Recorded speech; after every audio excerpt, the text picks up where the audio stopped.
sa pag-interpret ng salita. Ang problema ay gawa rin ng tao. Okay? Hindi ng maski sino pa man. Okay? Lalo na sa mga, nung panahon namin nung nag-aaral, okay? Dumating yung point na merong deconstruction movement kung tawagin. Ang deconstruction movement, hahawakan mo ang Bible, tapos ay sasaliksikin mo ng gusto, titignan mo ng gusto. Ano ba ang tama? Ano ba ang mali? Sa Bible. Okay? Ha? Oo. Ang nakakalungkot, seminary pa yun. Mga malaki seminary sa US. Yun ang deconstruction movement.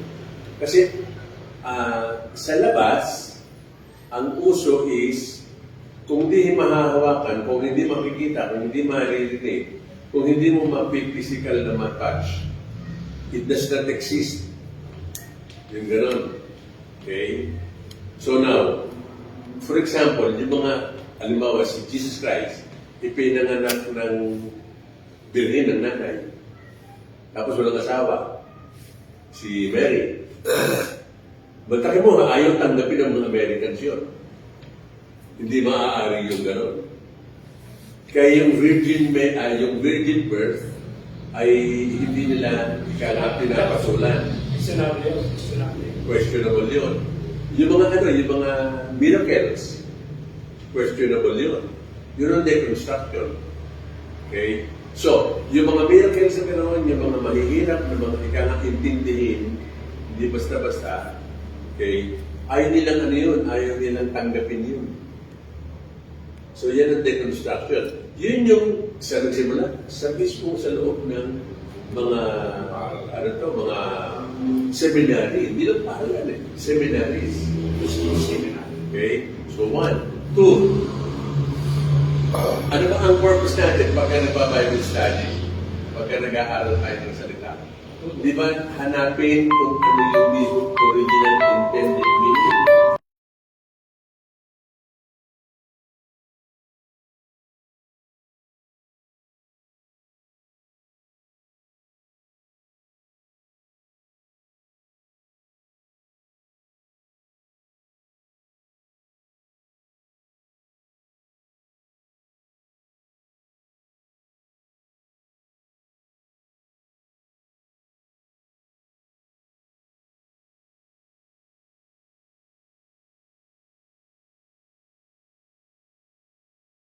Punta rito Hindi, magpaparata mo daw sa supli, tapos...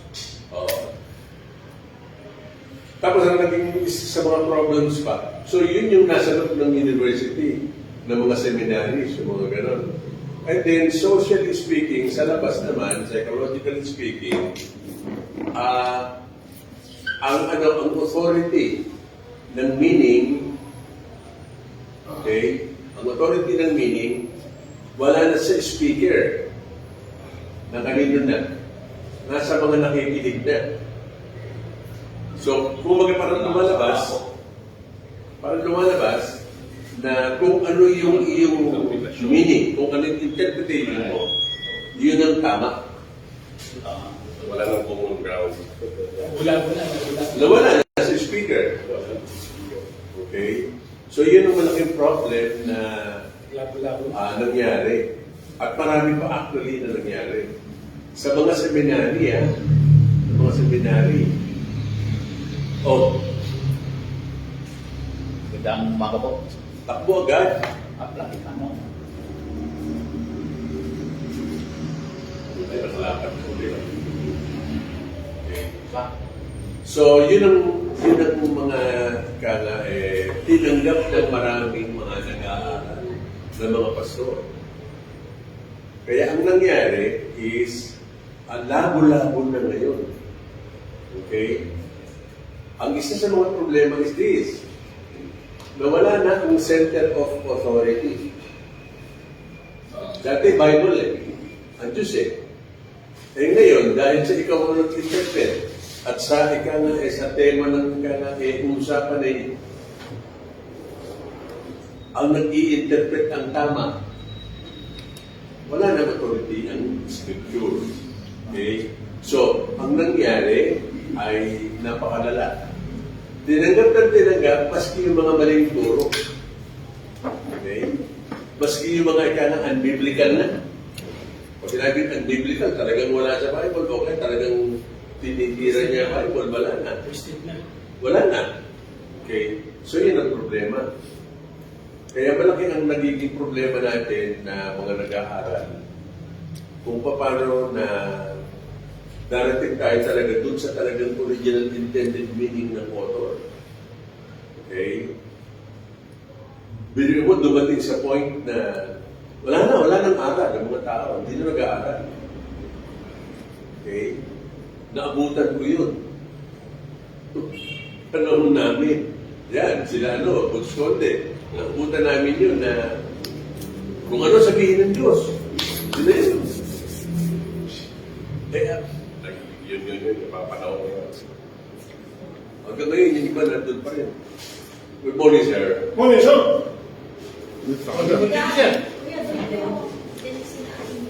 Ha? Sino dito?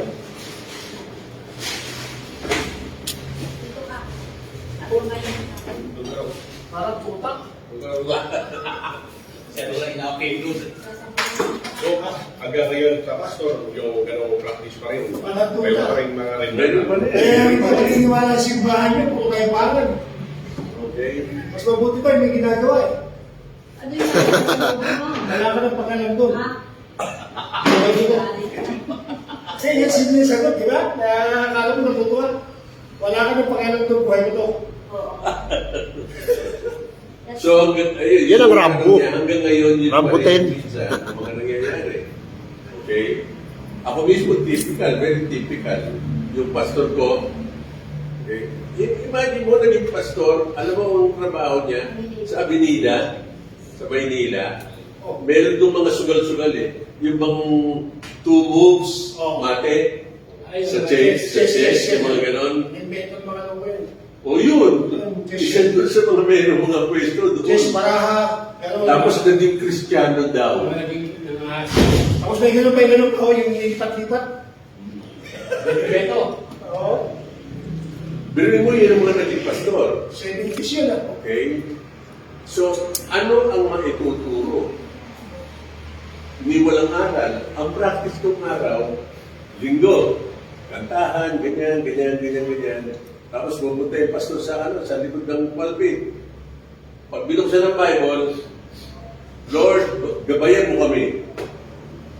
Ang sabi ng Bible, ganon ang nangyari. Wala na ka na yung panahon na yan. Yun. May naging pastor ako, si Architect Samson. Oo, taga Pampanga yun. Yan din ang discovery niya. Ganun. So imagine mo yung mga ganun. Just because, ang pinakadahilan is nawala ang authority ng Scripture. Nawala. Hindi nila tinitignan ang Scripture o ang Bible ang talagang dapat na maging authority ng lahat-lahat. Okay? So, napakalaki ng gagawin. Napakalaki. Tignan mo, just because ang authority ng interpretation, yung pagiging tama ng interpretation, ay nasa mga nakikinig at nagbabasa.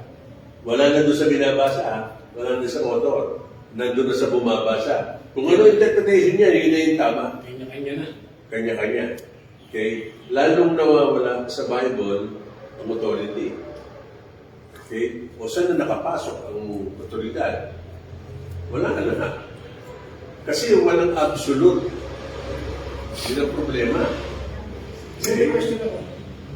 Bakit mo, ito, nasa Bible na ito, bakit sa John o sa Mark na sabi ni Kristo na huwag mo kong ibuhin?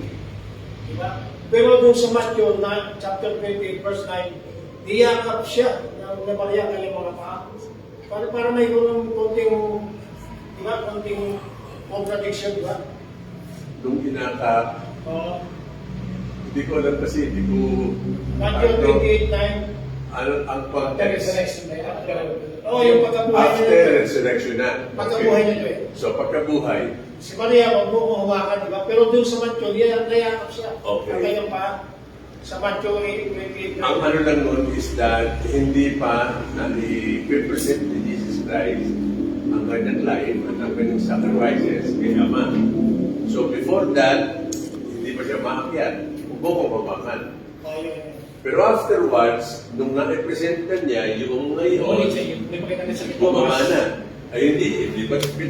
Baka mo mapupunta sa Kasi sa kamay. macho, sir, nabuhay din siya dali. Yung ahil sabi niya nandun sa ulan ng Galilea.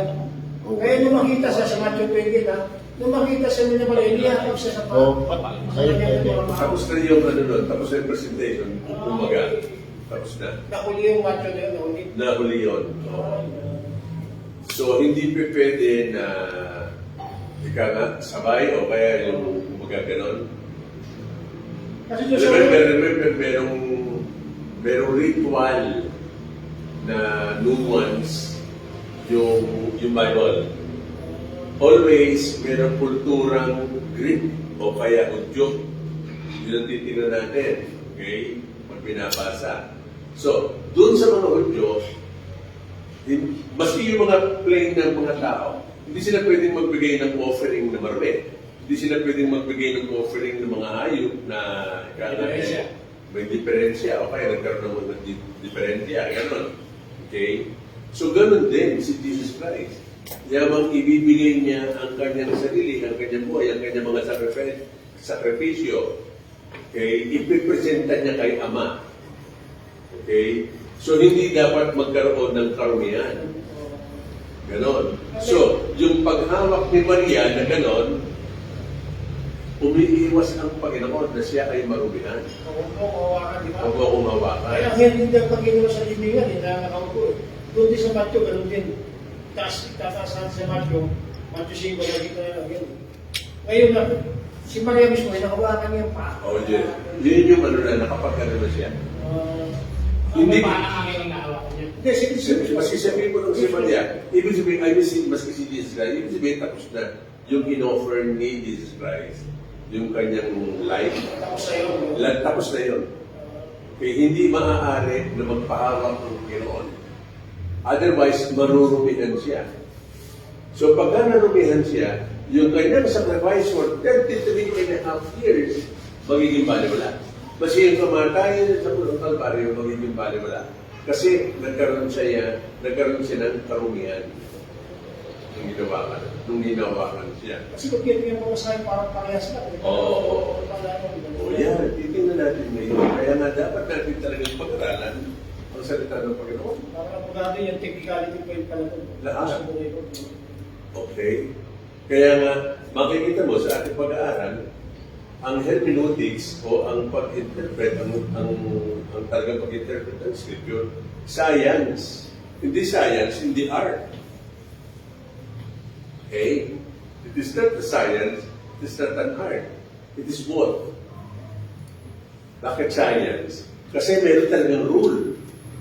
Okay? Iba yung rule ng pag-interpret ng, comics, ng mga libro, o kaya ng maski anong mga babasahin, kaysa sa rule ng pagbabasa ng Bible.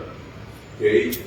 Meron talagang sadya na rule sa pagbabasa. Okay? Merong sadya talaga na principles na dapat natin sundin. At meron talagang dapat tumupugpog sa ating kaisipan para tayo ay maging kahit pa paano yung tama.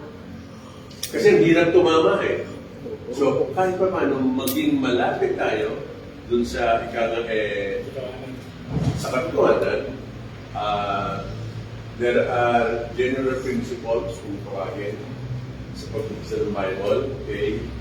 Then there are also historical rules na dapat natin tignan. Okay? There are also grammatical rules. And then also yung theological. Sa pagkakaroon siya. Oh. Parang yung book of Ezekiel, parang malalim ang talihyaga. Saan? Ezekiel, mga talihyaga. Parang Yan ang pag-aaralan. malalim eh. Kaya naging malalim kasi hindi tayo familiar sa mga terms. Ako yata, hindi ko pa naituturo yung elam, Yung Kananandita, yung Kuhatay, yung mga ganon. Ano pangalan? Kuhatay? Messi. Yun ang dala ko na tayo. Yung Mesya, yung mga ganon. Hindi ko pa nakituturo masyado yun eh. Alam ko, dalawang beses. Naituro ko. Okay? So, paano yung iba? So, hindi Nabasa ko isipin naituro. naman parang puro science of interpretation pa din. Lahat yan. Kasi lahat yan Bible. Lalo yung mga lalo sa mga Old Testament. Oo. Okay? Hahanapin natin ang cultural at ang historical, lalo na ang grammatical na nuances. Ha? Correct. So, ang Bible, model na nandiyan sa Greek, sa sa Hebrew. Oo. Tapos in-interpret ng Greek. Okay. Ang Greek, in-interpret In-interpret sa English. Kaya naman natural eh. Pero yung naman, meron tayo Greek, Hebrew to Greek. Yun yung Aramaic. Yun yung ginagamit ni Jesus Christ. The Bible, Aramaic. Okay? Lingwa ang ginamit niya. Ano no? Lingwa ang ginamit niya. Yung lingwa ng mga panahon na yun. Ganon. Kumbaga, payak na salita, salitang kanto, na naiintindihan ng marami dun sa panahon na yun. Okay? Hindi maiintindihan ito before or after. Dun lang sa panahon na yun. Okay? So, yun din ang ating magiging assignment parati. Ilalagay natin ang ating isip dun sa panahon lang na yun. Okay? Pati yung pag-handle ng words, yung ibig sabihin ng mga words, dun sa time na yun. Okay? Sa lahat ng bahagi ng Imagine mo, 1,600 years. Maaring nawala na yung word na yun, may panibago kung na bago. Ang problema, tinamang problema natin, okay? Nawala na yung mga ganun term, di ba?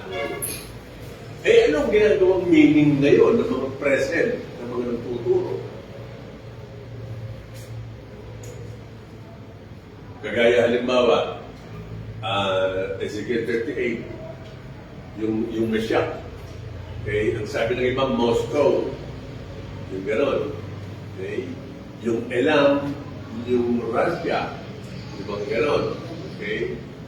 Ay, pagka gano'n ang interpretation, sira na agad. Malayo na agad sa talagang tama. Okay? So dapat, balik. Ano yung Elam? Okay? Ano yung area ng Elam? Okay? Doon mo lang makikita, hindi kabuuan ng Russia yun. Ang layo ng Moscow sa Meshach. Ano yung ilaw, sir? Ano yung ilaw? Sa ibaba ng Iran. Ilan na yun? Iran at saka Saudi. Magkatabi. Yun lang yun. Yun lang, portion lang na yun. Pero ano nakakasakot doon? Syria. Hindi. Ano nakakasakot doon sa ilang na yun? Ano nakakasakot doon bansa? Ngayon, Russia pa rin. Pero siguro mga yung mga Nistan, maaring gano'n. Uzbekistan. Yun, yung mga gano'n. Okay? Dati kasi Russia yun eh.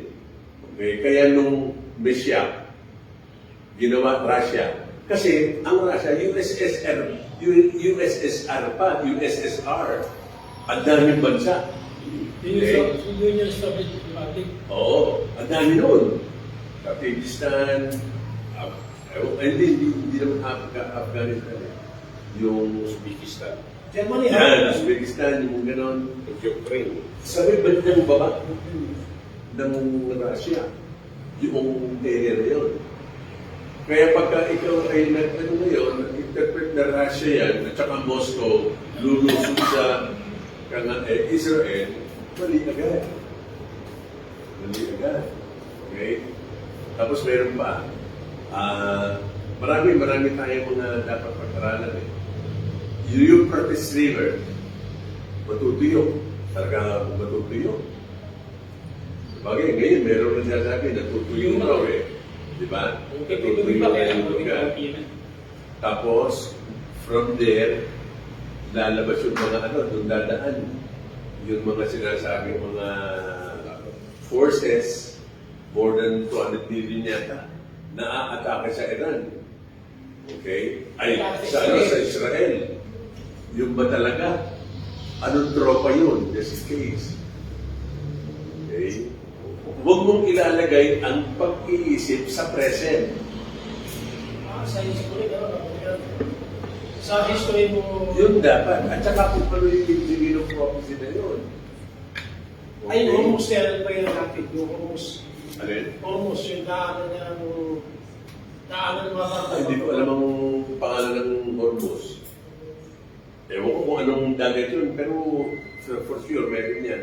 Parang ano rin, Pastor, eh. Parang area na yun, Persian Gulf. Kaya nung magpagigit na area yun, yung Hormuz. Parang Persian Gulf ka, kung kalabas. Pag gano'n, malaki, tapos maliit na gano'n, tapos gumanon. Okay, Yun yung Hormuz. kaya nakukontrol na yun, yung pagkamas-pasok. Ay nananakot. Pero hindi naman kontrolado ng Iran. Natutuwa lang. Okay.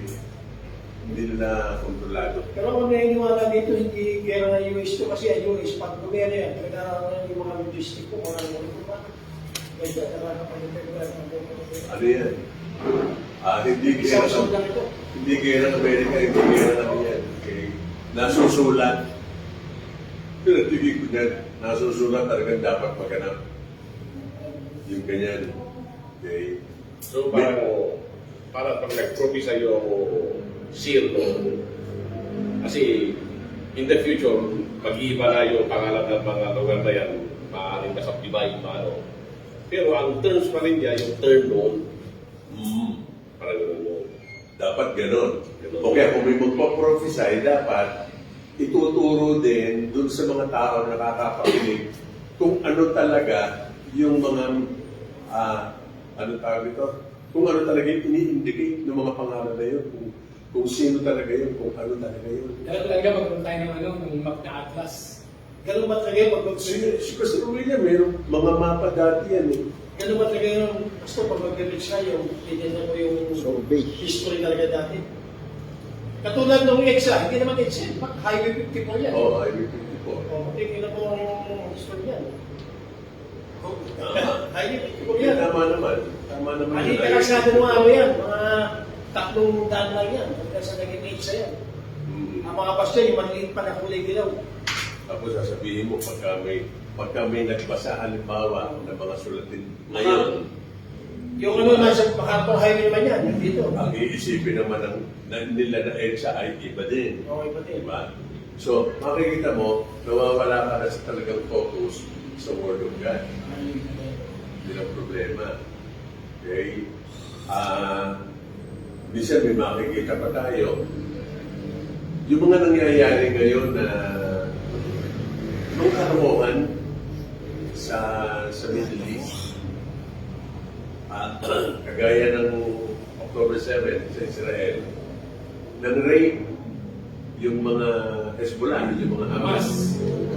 Tapos yung ni-rape nila, ang daming gumamit ng mga lalaki. Tapos yung mga babae, tinapatan ng baril yung ari ng babae, pinaputukan hanggang mamatay. Okay?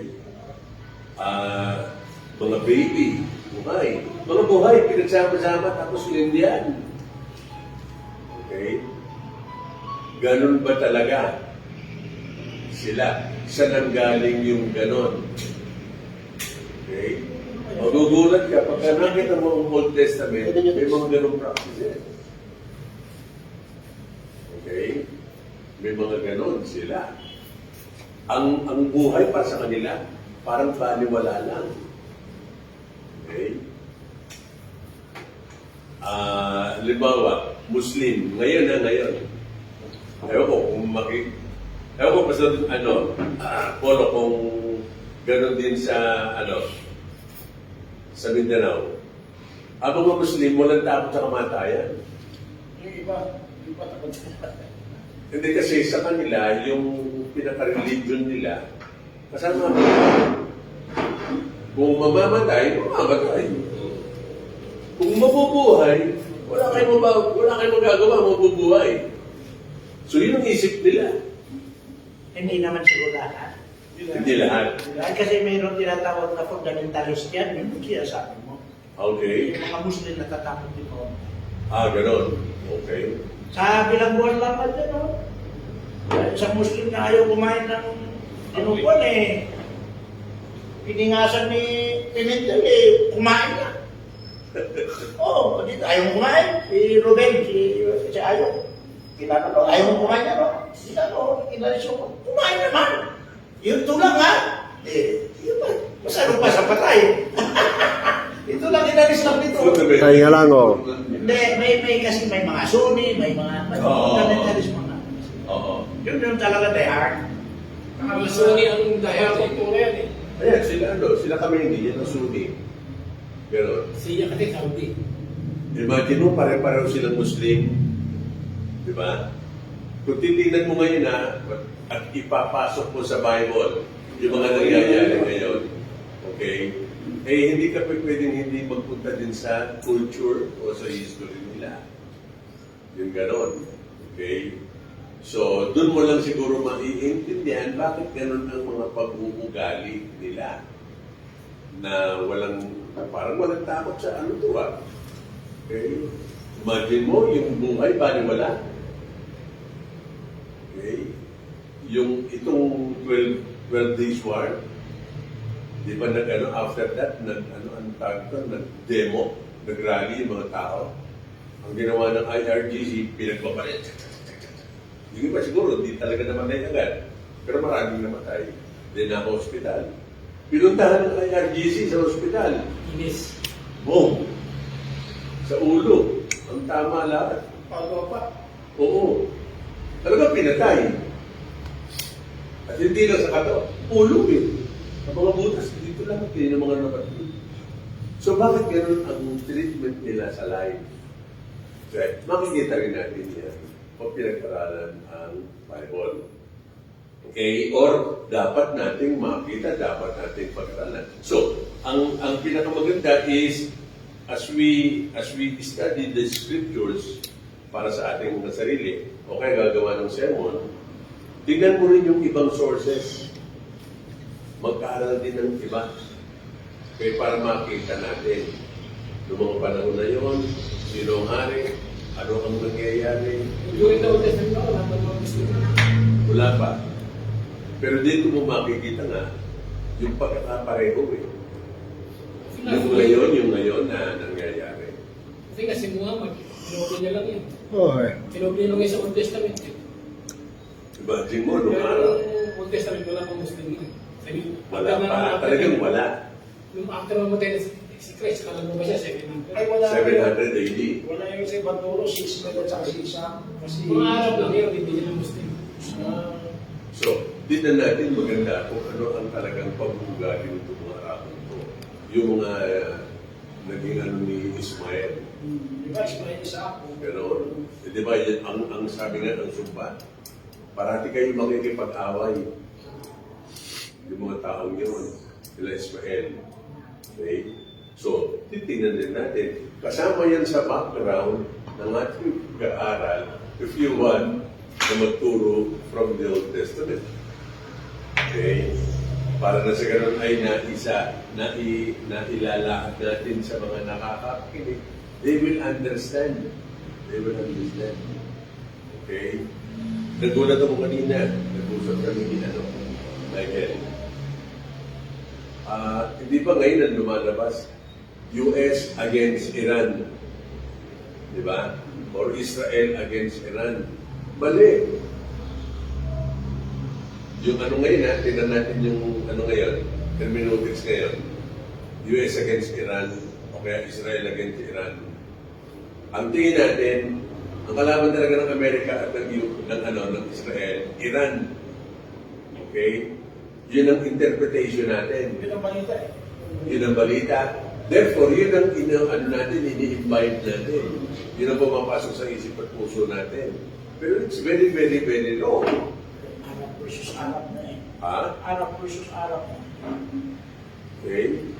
Hindi kalaban ng US ang Iran. Arab ang kailangan, kalaban ng Israel, Arab. Muslim versus Kasi Muslim na yan ngayon eh. O pero hindi rin eh. Itong laban lang na to, itong active war na ito. Ang tawag nila ngayon, bagong ganda eh, kinetic war. Pag sinabing kinetic war, andun talaga yung gerahan, andun talaga yung bombahan, barilan, gano'n. So yung kinetic war is just Israel, US, actually nung una Israel lang eh, against Khamenei. Khamenei lang. Okay? So, tinan mo ha, yung mga mag-aaral dun sa bandang future natin, pag nakita, yung balita, nung panahon na yun, ganyan, ang Amerika pala, ang kalaban ay ang Iran. Wrong. Yung interpretation. Dapat makita nila, ang kalaban lang talaga ay si Khamenei. Ano yun, dahil yung Ayatollah Khomeini na yan. Yung pinapatay ni Bush yun. Oo. Khamenei nga, sila yun. Yung mga religious leaders. Pero hindi ang Iran. Ang Iran, ayaw nga nila kay Khamenei. Parang leadership lang ng Iran ang kalaban. Ang problema nila is yung mas parang nangunguna sa kanila yung religious leadership sa Iran. Again, hindi makagalaw kung Iranian. Yung talagang tunay na Iranian. Papatayin sila eh. Papatayin sila pag hindi sila sumunod. Okay? Ang Iranian, yung unang pagkakamali yun eh. Akala ko Muslim. Pero nung pinag-aralan ko, hindi pala. Hindi sila urik na Muslim pastor. Hindi talaga, maski ngayon, hindi talaga sila Muslim. Orthodox sila ata eh. No. Narinig niyo na ba yung Zoroaster?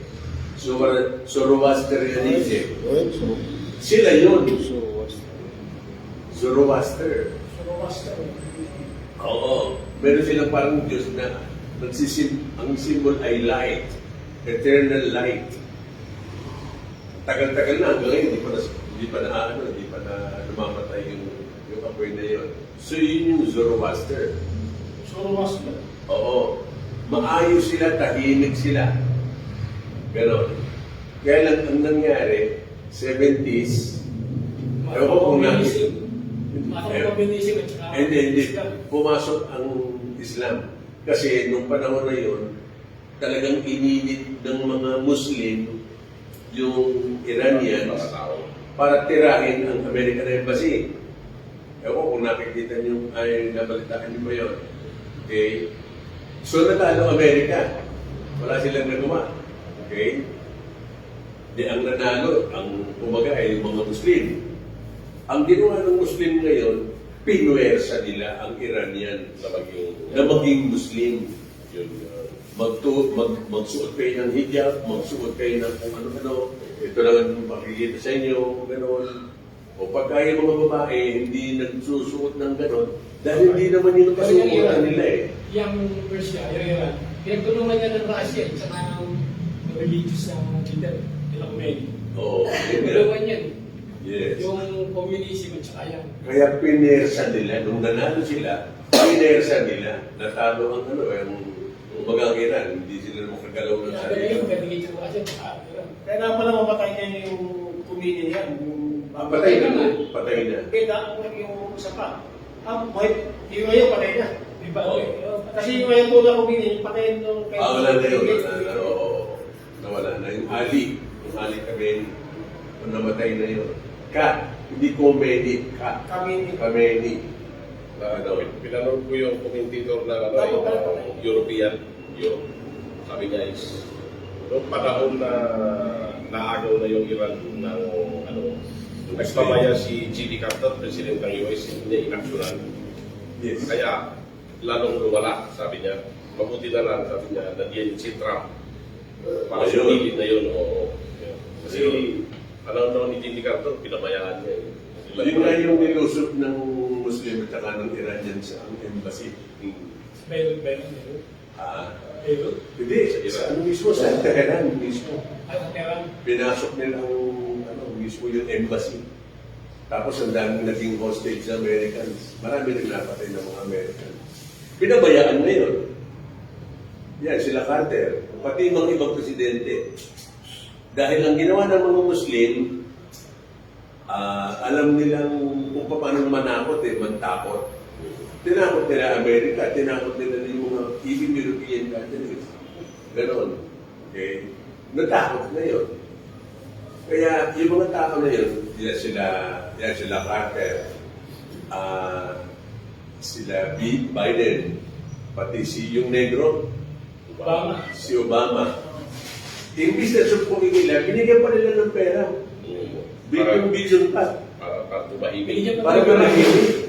Binigyan pa ng uranium. Style Oo. Marcos. Style Marcos. Para manahimik. So tinan nyo nakikita natin ngayon yung history ganyan. Sa pag-aaral natin, dapat ganun din ang ating maging method. Tingnan natin kung paano sila gumalaw, kung paano kumilos. Okay? Ano ang mga katangian ng mga tao ng panahon na yon? Okay? Bakit nangyayari yung nababasa natin? Okay? Dito sa lugar na to. Anong klaseng political movement ang naroroon? Tsaka bakit nagpapalit pati ng pangalan, di ba? Iran, Syria.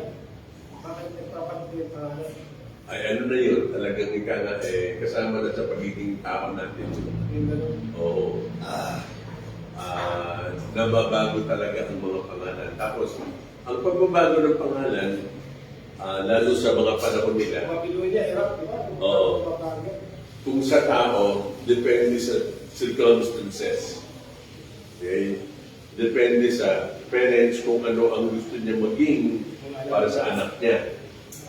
Ganon. Kung ano ang mahalagang maaalala, okay, o mahalagang mapasok sa ulo para maalala ang kapanganatan. So may mga meron silang mga tawag ito, tinitignan ng mga signs, kaya nababago ang pangalan. Kagaya ng Israel, okay, ano ang original name ni Israel? Jacob. Tapos, naging Israel. Pagkayari, ano pa? Meron pa. Okay. Bandang huli yung Jew. Okay, galing sa Jew na naman na pangalan. Okay. Actually, ginamit